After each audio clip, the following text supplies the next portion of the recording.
السلام علیکم۔ گزشتہ ہفتے کراچی کے علاقے دیاری بغدادی کے اندر ایک ثانیہ رونما ہوتا ہے جس کے اندر ایک مخدوش عمارت گرتی ہے اور 27 قیمتی جانوں کا ضیاع ہوتا ہے۔ آج اس واقعے کو پورا ایک ہفتہ گزر چکا ہے اور ہماری سندھ حکومت نے یہ اقدام کیا ہے کہ فی کس جو ہے وہ 10 لاکھ روپے امداد کا اعلان کیا ہے اور ہمارے عوامی گورنر صاحب کامران ٹیسوری صاحب نے جو ہے وہ 80 گز کا پلاٹ دینے کا وعدہ کیا۔ اور کل جو ہے وہ قانون ہمارا حرکت کے اندر آیا، 9 SPCA کے افسران کو جو ہے وہ حراست میں لیا گیا جن کے ساتھ تفتیش جاری ہے۔ یہاں ہمارا سوال یہ ہے اور اس کے اوپر ہمارے human rights council of Pakistan کے جو صدر ہیں جمشید حسین صاحب، انہوں نے تو یہ کہا ہے یہ ثانیہ نہیں، یہ ایک قتل ہے، یہ 27 قیمتی جانوں کا قتل ہے جس کی ذمہ داری براہ راست ان اداروں پہ آتی ہے جن کی وجہ سے یہ عمارتیں جو رہنے کے قابل نہیں ہے، آج بھی ان عمارتوں کے اندر لوگ رہ رہے ہیں۔ اور یہ واقعہ بھی پہلا نہیں ہے، کراچی شہر کے اندر خاص طور پہ ڈسٹرکٹ ساؤتھ کے اندر پہلے بھی عمارتیں گر چکی ہیں۔ سروے کے مطابق 500 سے زیادہ عمارتیں ایسی ہیں جو اس وقت رہنے کے قابل نہیں ہے، لیکن وہاں پہ لوگ آج بھی رہائش پذیر ہیں۔ ہمارے ایک حکومتی ترجمان نے یہ کہا کہ ہم ان لوگوں کی چھتیں چھین لیں گے، تو بھائی معذرت کے ساتھ آپ کی جماعت کا نعرہ تو روٹی کپڑا اور مکان کا ہے۔ اس مہنگائی کے دور کے اندر آپ نے کراچی کے شہریوں سے نوالا تو چھین ہی لیا ہے، روٹی تو چھین لی ہے، تو کیا آپ ان غریبوں کے سر سے چھتیں بھی چھیننے جا رہے ہیں؟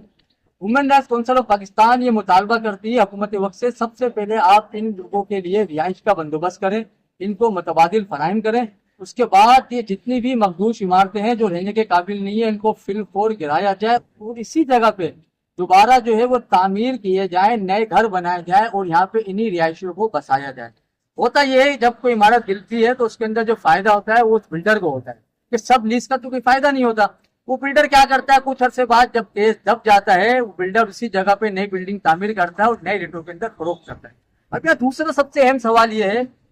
ماضی کے اندر آپ کے SPCA نے جن عمارتوں کو ڈیمولش کیا تھا یعنی کاسمیٹک کارروائی کی تھی، وہ عمارتیں دوبارہ تعمیر ہو چکی ہیں۔ اس ثانیے کے بعد کیا کراچی شہر کے اندر غیر قانونی تعمیرات جو رک چکی ہے؟ یہ سوال ہم کریں گے human rights council of Pakistan کے میرے ساتھ موجود ہے محمد آفتاب صاحب، ڈپٹی جنرل سیکرٹری۔ آپ کی کیا رائے ہے غیر قانونی تعمیرات کے حوالے سے؟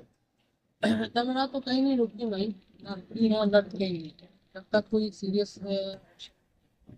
ساؤتھ میں جاری کے اندر ایک انسیڈنٹ ہوتا ہے، بلڈنگ گرتی ہے، اس پر سارا میڈیا فوکس کر لیتا ہے، دین ہوتا یہ ہے کہ اس پر فوکس کی وجہ سے باقی تمام شہر میں تمام کارروائی ہو رہی ہے اسی طرح ہی۔ اب اس ہمارا مطالبہ یہ ہے خاص طور پر ڈسٹرکٹ ساؤتھ کا کہ جتنی بھی غیر قانونی تعمیرات اس وقت جاری ہیں ان کو فل فور روکا جائے اور اس کو دوبارہ تعمیر کو کر کے اس کا ظاہر بات ہے جو لوگ غریب لوگ ہیں جنہوں نے اس کے اندر انویسٹمنٹ کی، تو ہم یہ نہیں چاہیں گے کہ ان کا بھی نقصان ہو، لیکن ان کی جان سے بڑھ کر تو کچھ نہیں ہے نا۔ آپ اس کو روکیں، اس تعمیرات کو گرائیں، دین اس کو دوبارہ پراپر بنائیں، اس کو کیونکہ ابھی ساون کا مہینہ ہے، برسات کا موسم ہے، ابھی بارشیں شروع ہوئی نہیں ہے۔ 1 سال کے بعد کراچی میں بارشیں ہوئی ہیں اور ایک بلڈنگ گر گئی ہے۔ اب اندازہ لگایا کہ موسلادھار بارشیں شروع ہوتی ہے کراچی میں تو کیا ہوگا اس وقت۔ تقریباً 80% کراچی کے اندر میرے حساب سے غیر قانونی تعمیرات ہوئی ہوئی ہیں، ان کو فل فور گرایا جائے، وہاں پر نئی کنسٹرکشن کی جائے اور وہاں پر جو لوگ رہ رہے ہیں ان کو پراپر وہاں پر بسایا جائے۔ جی بالکل، جیسا کہ انہوں نے بالکل وجہ فرمایا کہ سب سے پہلے حکومت وقت کو چاہیے شہر کے اندر خاص طور پر ڈسٹرکٹ ساؤتھ کے اندر آج بھی غیر قانونی تعمیرات اسی طرح جاری ہیں۔ SPCA کے ڈائریکٹر کو معطل کر دیا، ایک افسر ابھی 8-9 افسران کو جو گرفتار کر لیا۔ جو نئے افسران آئے کیا انہوں نے اس علاقے کے اندر کام روک دیا؟ ہرگز نہیں۔ اب سوال یہ ہے کہ جو 10 منزلہ 15 منزلہ 25 منزلہ تک عمارتیں آج بھی ڈسٹرکٹ ساؤتھ کے اندر گارڈن، رنچولین، رام سامی، یہ اپنا کلفٹن، کزری، ان علاقوں کے اندر تعمیرات جاری ہیں، ان کو NOC کون جاری کرتا ہے؟ SBCA،